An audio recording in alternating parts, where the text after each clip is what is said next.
नमो नमः। नमस्कार विद्यार्थियों, मैं आपका संस्कृत का अध्यापक आचार्य कुलदीप शर्मा। विद्यार्थियों, आज हम पढ़ने जा रहे हैं कक्षा 12वीं का अध्याय 16 मानो ही महताम धनम का भाग चतुर्थ हम पढ़ने जा रहे हैं।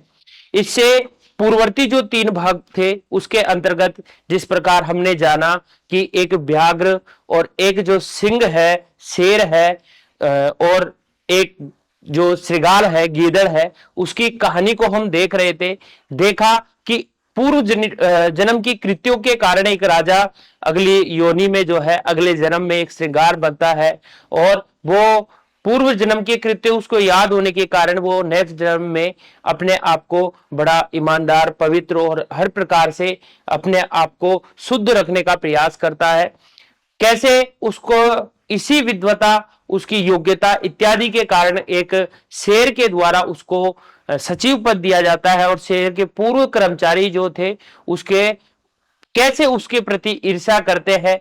फिर जो शेर था उसकी जो माताजी है किस प्रकार उसको समझाती है, क्योंकि उसने मृत्युदंड की उसको सजा सुनाई जाती है। तो इस प्रकार इस कहानी को हमने देखा। इसकी शेष जो कहानी है, शेष जो मान सम्मान इत्यादि के लिए जो हमारे जीवन के लिए महत्वपूर्ण होते हैं, शेष श्लोकों को आज की कक्षा के अंतर्गत हम जानेंगे। आज की कक्षा में प्यारे विद्यार्थियों, हम श्लोक संख्या 16 से लगाकर श्लोक संख्या 19 तक श्लोकों की चर्चा करेंगे, उनको देखेंगे, उनके भावार्थ, उनकी व्याख्या और व्याकरण बिंदुओं के बारे में जानेंगे। इसी मानो ही महताम धर्म के जो है शेष जो हमारे रहे हुए हैं उन श्लोकों की आज चर्चा करेंगे। तो प्रारंभ करते हैं श्लोक 16 से। श्लोक 16 नंबर का है, और कहा गया है कि तम स गोमायु आलोक्य स्नेहात आगत संभ्रमम उवाच प्रणतो वाक्यम वाष्प गदगदया गिरा। ठीक है, कहा गया है। सबसे पहले इसके प्यारे विद्यार्थियों हो शब्दार्थों के विषय में हम जाने। स्नेह गत संभ्रमम मतलब होता है स्नेह से व्याकुल चित वाले बाघ को। प्रणतः, प्रणतः मतलब होता है झुके हुए, झुके हुए। वाष्प, वाष्प मतलब होता है आंसुओं से गदगद। ठीक है, यानी जो आंसू आए, गद आया ना, वाष्प गदगद गया। ठीक है, तो वाष्प मतलब आंसुओं से गदगद वाणी से। उवाच, उवाच आया यानी कहा। भिन्नम, भिन्नम यहां पद आया है, आप देखेंगे कि अलग होना। नेक्स्ट में हमें पढ़ेंगे भिन्नम यानी टूटा हुआ दिल। इस प्रकार यहां शब्दार्थों के विषय में बताया गया है। इसका यदि हम अन्वय देखें तो कहा गया है, अन्वय है स गोमायु स्नेहात आगत संभ्रमम तम आलोक्य प्रणतः वाष्प गदगदया गिरा वाक्यम उवाच। यानी जब सिंह ने उसको माफ कर दिया तो वो उसका आलिंगन करने लगा, उससे स्नेह करने लगा। उस जो व्याघ्र है उसने सोचा कि ये तो मुझसे बड़ी गलती हो जाती यदि, क्योंकि उन्हीं के झुंड में से, उन्हीं के संगी जो थे, उसके जो पूर्व कर्मचारी थे, उनमें से एक किसी का मन पवित्र हुआ और उसने पूरी बात बता दी। तो यहाँ कहा गया है, इसका भावार्थ है इस श्लोक का कि स श्रृंगार है, वह जो गीदड़ है, अपश्यत देखा, यत की व्याघ्र है, जो व्याघ्र है, जो शेर है, जो बाघ है, अति स्नेहात व्याकुल अस्ति, अति स्नेह से क्या है, व्याकुल है, बहुत स्नेह बरसा रहा है वो। अतः स अपि प्रणामम कृत्वा, वह भी उसको प्रणाम करके, अश्रुपूर्ण वाण्या तम अवदत, अश्रुपूर्ण वाणी से यानी गदगद होते हुए वाणी से, इमोशनल होती हुई वाणी से वो उसको कहा। इस प्रकार है, अर्थ है इसका, श्रृंगार ने देखा कि व्याघ्र स्नेह से अत्यधिक व्याकुल है। क्योंकि अब हमसे कोई चीज की गलती हो जाती है, हम मान लो कोई गलत फैसला ले लेते हैं, फिर हमें देखते हैं कि यार ये अपना फैसला तो बहुत गलत था, है ना, तो फिर हमें बड़ा दुख होता है, हम बोले व्याकुल भी होते हैं उस चीज को लेकर, अपने साथ बहुत, अपन ने बहुत अन्याय किया, है ना, या अन्याय होने से बच गए। इस प्रकार तो बड़ा स्नेह होता है, बड़ा दुख भी होता है, लेकिन स्नेह भी उतना ही रहता है। अतः पहले व्याघ्र को उसने प्रणाम किया, किसने, उस गीदड़ ने, और अश्रुओं से भीगी वाणी से उसको कहने लगा। इसके व्याकरण बिंदु यदि हम देखें तो गोमायु, गोमायु आलोक्य, गोमायु, युहु के बाद विसर्ग है और आलोक्य यानी विसर्ग संधि का कार्य हुआ है। गोमायु आलोक्य, कौन सी संधि हुई है यहाँ? विसर्ग संधि हुई है। ठीक है, विसर्ग संधि का यहाँ कार्य हुआ है। फिर है स्नेहादागत संभ्रमम, स्नेहात प्लस आगत, तो यहाँ तय जो था, तय के बाद आ रहा है, स्वर आ रहा है, इसलिए इस तय को क्या हो जाता है? द हो जाता है। और ध्यान रखना ये कौन सी संधि है? जसत्व संधि। और जसत्व संधि प्यारे विद्यार्थियों यह आपके स्वर सॉरी व्यंजन संधि के अंतर्गत आती है, जसत्व संधि। प्रणतो वाक्यम, प्रणतः प्लस वाक्यम, और यहां पर भी प्रणतः के बाद विसर्ग है और तय से पहले ए और आगे वाक्यम का व आ रहा है, तो तय को विसर्ग के स्थान पर उ और ए और उ मिलकर ओ हो जाते हैं। और यहां पर भी कौन सी संधि हो जाएगी? विसर्ग संधि आपकी हो जाती है। ठीक है, यहां विसर्ग के स्थान पर उ और उ से पहले ए है, तो ए और उ मिलकर क्या हो जाते हैं? ओ हो जाते हैं। यहां आगत संभ्रमम, ठीक है, आगत है संभ्रमम यस्मिन सह, है ना, तो कौन सा अतम, कौन सा समास हो गया? बहुव्रीहि समास का यहां कार्य हुआ है। नेक्स्ट है वाष्पेण गदगदया, ठीक है, यहां तृतीया तत्पुरुष समास आया है। ये जो शब्द आया है ना वाष्प गदगदया, इसमें कौन सा समास हुआ है? तृतीया तत्पुरुष, यानी वाष्पेण गदगदया। गिरा शब्द आया है, ठीक है, यहां गिरा आया है ना, गिरा, तो ये गिर शब्द है मूलतः है। और गिर का यदि तृतीया का एक वचन देखेंगे, तृतीया विभक्ति का एक वचन, तो क्या बनता है? गिरा बनता है। नेक्स्ट श्लोक की चर्चा करें। श्लोक संख्या है 17, 17वां श्लोक है कि दुखेन श्लिष्यते भिन्नम, श्लिष्टम दुखेन भिद्यते, भिन्ना श्लिष्टा तू या मैत्री, न सा स्नेह वर्तते। ठीक है, यहाँ एक किस प्रकार एक अच्छी मित्रता होनी चाहिए, एक दृढ़ मित्रता क्या होती है, इसके विषय में इस श्लोक में बताया गया है। सबसे पहले इसके शब्दार्थों को यदि हम देखें तो कहा गया है श्लिष्यते, है ना, श्लिष्यते यानी जुड़ता है, और एक आया है श्लिष्ठा, ठीक है, श्लिष्टम क्या आया है? श्लिष्टम, श्लिष्टम मतलब जुड़ा हुआ, श्लिष्यते मतलब जुड़ता है, और श्लिष्टम मतलब जुड़ा हुआ। विद्यते, विद्यते आया है टूटता है, क्या आया है? टूटता है। भिन्ना श्लिष्टा, भिन्ना श्लिष्टा मतलब होता है पग पग पर जुड़ने और टूटने वाली मित्रता, यानी एक पग पर तो जुड़ जाए फिर टूट जाए, फिर जुड़ जाए फिर टूट जाए, ऐसी मित्रता। स्नेहहीन, स्नेहहीन शब्द आया है मतलब स्नेह से परिपूर्ण।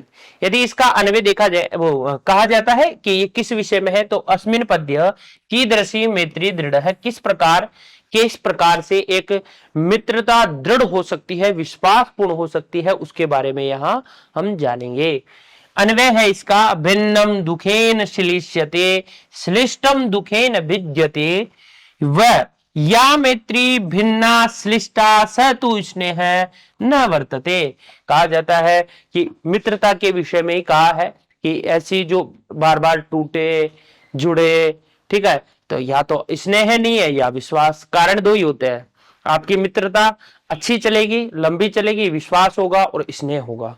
यदि विश्वास और स्नेह की कमी है मित्रता में तो टूटेगी बार बार। कहते हैं इसका भावार्थ है दृढ़ा मैत्री चिर स्थायिनी भवती, जो दृढ़ मैत्री होती है, जो पक्की दोस्ती जिसको हम कहते हैं, वो कैसी होती है? चिर स्थायी, लंबे समय तक रहती है ना। कई बार देखना, यदि आप देखना आपका कोई फर्स्ट सेकंड थर्ड क्लास का कोई मित्र होगा तो अभी तक उससे आपके जो है दोस्ती है, या कोई बचपन का आपका मित्र अभी तक दृढ़ होती है, जो पक्की दोस्ती होती है वो चिर स्थायी होती है। क्षणे क्षणे भिन्ना संयुक्ता च न भवती, धीरे धीरे कभी भी दोस्ती धीरे धीरे ना ही टूटती है और ना ही धीरे धीरे जुड़ती है ना। कहते हैं तत्र परस्परम विश्वासम भवती, जहां परस्पर विश्वास होता है वहां न आपके धीरे धीरे टूटेगी और ना ही धीरे धीरे जुड़ेगी। दोस्ती का सबसे अच्छा जो नियम होता है वो यही है। फिर कहते हैं या च मैत्री, जो मित्रता शनै शनै संयुक्ता, बार बार जुड़ जाए, असंयुक्ता बार बार टूट जाए। यानी ऐसी मैत्री जो बार बार जुड़ भी जाए, लड़ाई हो गई, खूब हो गई, फिर टूट गई, फिर जुड़ गई, वापिस इसने होने लग गया। च जायते, ऐसा होता है। तस्याम मैत्र्या स्नेह से अभाव है वर्तते, उसमें किसका अभाव होता है? स्नेह का। तो मित्रता के बारे में ही बताया, क्या कहा है कि मित्रता में विश्वास और स्नेह बड़ा आवश्यक है, और विश्वास से ही न धीरे धीरे कोई मित्रता टूटती है नहीं जुड़ती है। यदि आपका विश्वास होगा तो वो चिरस्थायी होगी। पक्की दोस्ती जिसको कहा जाता है उसमें विश्वास और स्नेह अति आवश्यक है।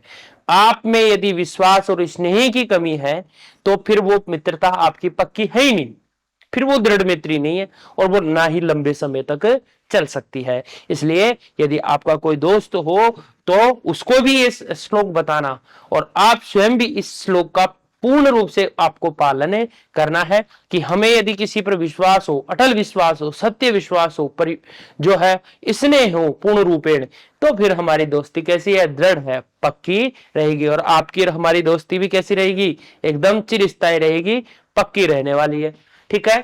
अर्थ है इसका, मित्रता की आधारशिला है परस्पर विश्वास और स्नेह है।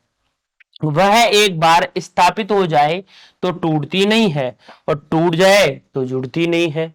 जो मैत्री क्षण में टूटती और जुड़ती रहे उसमें स्नेह नहीं होता।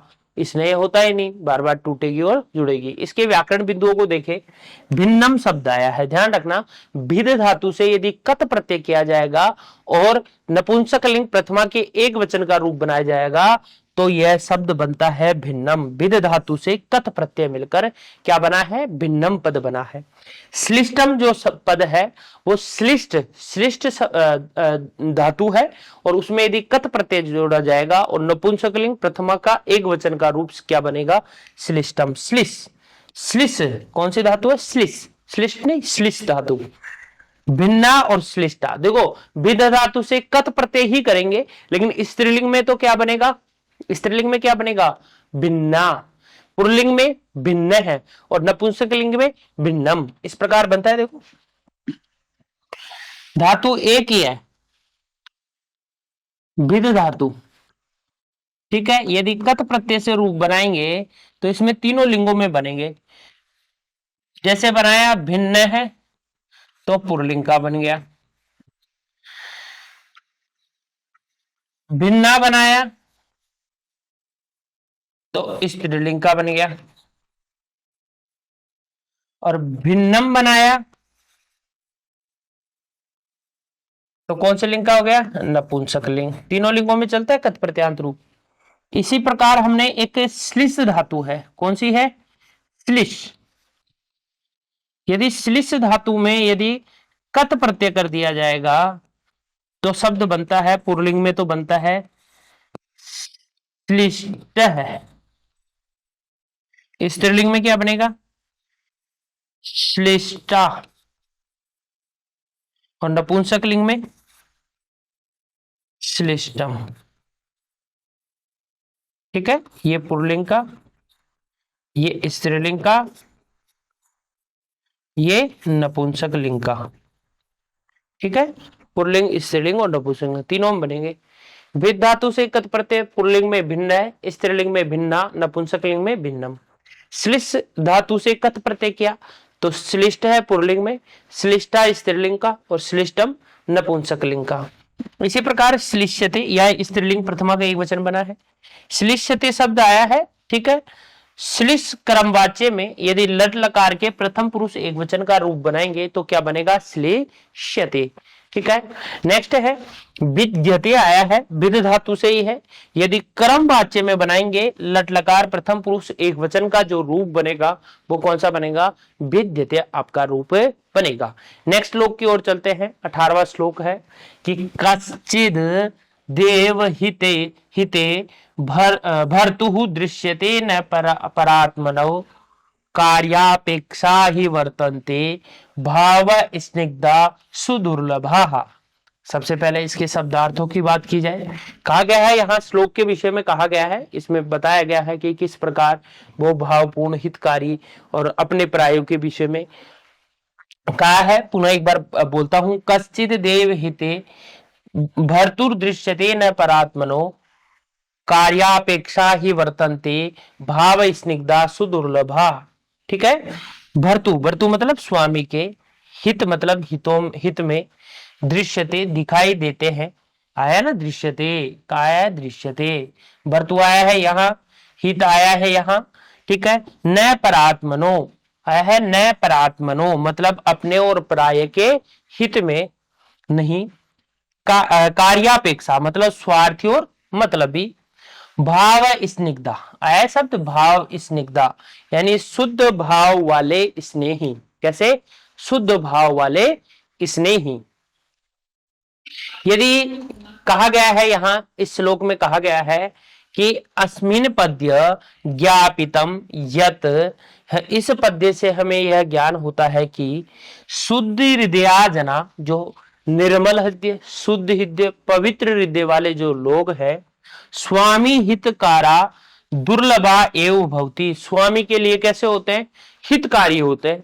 भाई जिनका पवित्र मन है, ईमानदार जो व्यक्तित्व वाले व्यक्ति है, वो स्वामी के लिए तो कैसे होंगे? हितकारी होंगे। लेकिन ऐसे व्यक्ति मिलना कैसा है? दुर्लभ है, कठिन है। ऐसे व्यक्ति मिलेंगे नहीं जल्दी से आपको, कि जो अपने हित में स्वामी का हित ही अपना हित समझे और स्वामी का अनहित ही अपना अनहित समझे। ऐसे लोग बड़े दुर्लभता से प्राप्त होते हैं। यहाँ श्लोक में यह बताया गया है। इसका अन्वय है, कश्चिद एव भर्तु एव हिते दृश्यते परात्मनो न कार्यापेक्षा ही बहुधा वर्तन्ते भाव स्निग्धा सो दुर्लभा। कहा गया है, इसका भावार्थ है कि प्रायशः जना आत्मनः हितम पश्यति। प्रायशः प्राय तो लोग जो है अपना स्वयं का हित देखते हैं, निश्चितता है भाई, अपना हित हर व्यक्ति देखता है। प्रायशः जना आत्मन यानी स्वयं का, हितम पश्यते मतलब पश्यन्ति अपना स्वयं का हित देखते हैं, अथवा अन्य से हितम पश्यति या दूसरों का हित देखते हैं, या तो खुद का या दूसरों का। परंतु सर्वं विस्मृत्य स्वामिनः हितम एव ये पश्यन्ति, परंतु सर्वं विस्मृत्य सब कुछ भूल कर, ना अपना न पराया, सब कुछ भूल कर स्वामिनः हितम स्वामी का हित एव ही ये पश्यन्ति जो देखते हैं, तादृशा जना विरला एव सन्ति, वह लोग कैसे हैं? विरल है, दुर्लभ है, कठिन है, कि जो सब कुछ को छोड़ दे और अब सिर्फ स्वामी का हित देखे, ऐसे व्यक्ति विरल है। अधिकांशतः जना अधिकतर लोग स्वार्थ परकः स्वार्थ पूर्ण होते हैं, स्वार्थ परक होते हैं, परकः भवन्ति होते हैं, शुद्ध भावेन स्वामिनी हित कारकः तु दुर्लभा एव। शुद्ध रूप से स्वामी के हित कारक कैसे होंगे? दुर्लभ होंगे, आपको मिलना बड़ा आसान नहीं। और जिस राजा को ऐसा कोई मिल जाए तो उससे बड़ा सौभाग्यशाली कोई नहीं है। आप मानना, यदि आपका कोई ऐसा दृढ़ मित्र है, पक्का दोस्त है, वो आपके हित के विषय में सोचता है, तो अपने आप को खूब सौभाग्यशाली समझना। रियलिटी के बाद ऐसा कोई सोचना बहुत कम, ऐसे बहुत कठिन होते हैं ऐसे लोग मिलना। कहते हैं अर्थ है, प्राय मनुष्य अपना या अन्य का स्वार्थ ही देखते हैं और मतलबी होते हैं। शुद्ध हृदय वाले, सच्ची पवित्र मित्रता वाले मुश्किल से ही मिलते हैं। ठीक है। इसकी व्याकरण बिंदु है भर्तु।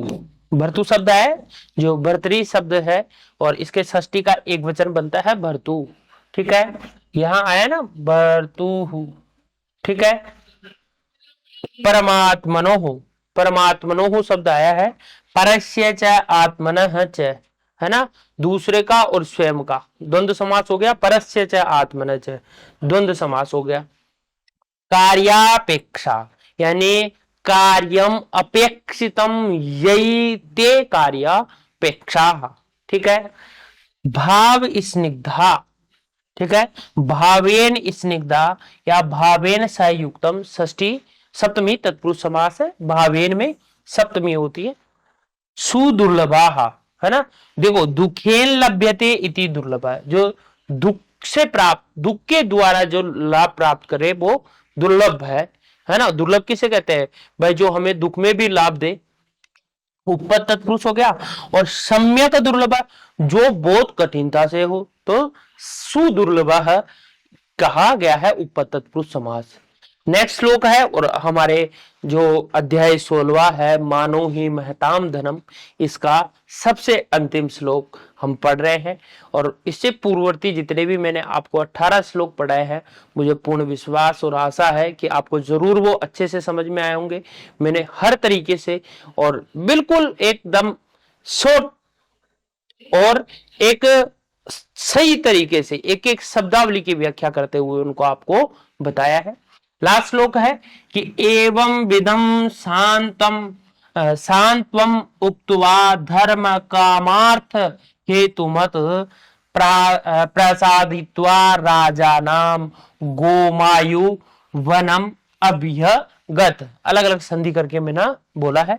सबसे पहले इसके शब्दार्थों की चर्चा की जाए तो शांतवम आया ना, शांतवम उक्त्वा, सांत्वन युक्त यानी बिल्कुल शांति से। धर्म काम अर्थ, धर्म काम अर्थ हेतु, हेतुकम हेतु मत,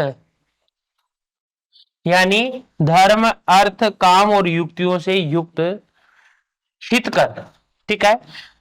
प्रसादित्वा, प्रसादित्वा यानी प्रसन्न करके, कैसा करके, प्रसन्न करके।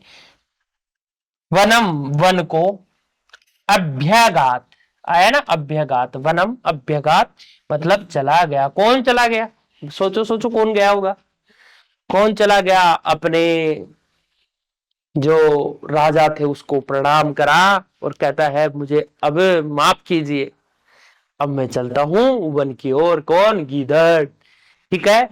कहा है अस्मिन पद्य वयम गोमायु कथम वनम गता है इति बोधा में, कि जो गीदड़ था वो कैसे वन में गया, इसके बारे में बताते हैं।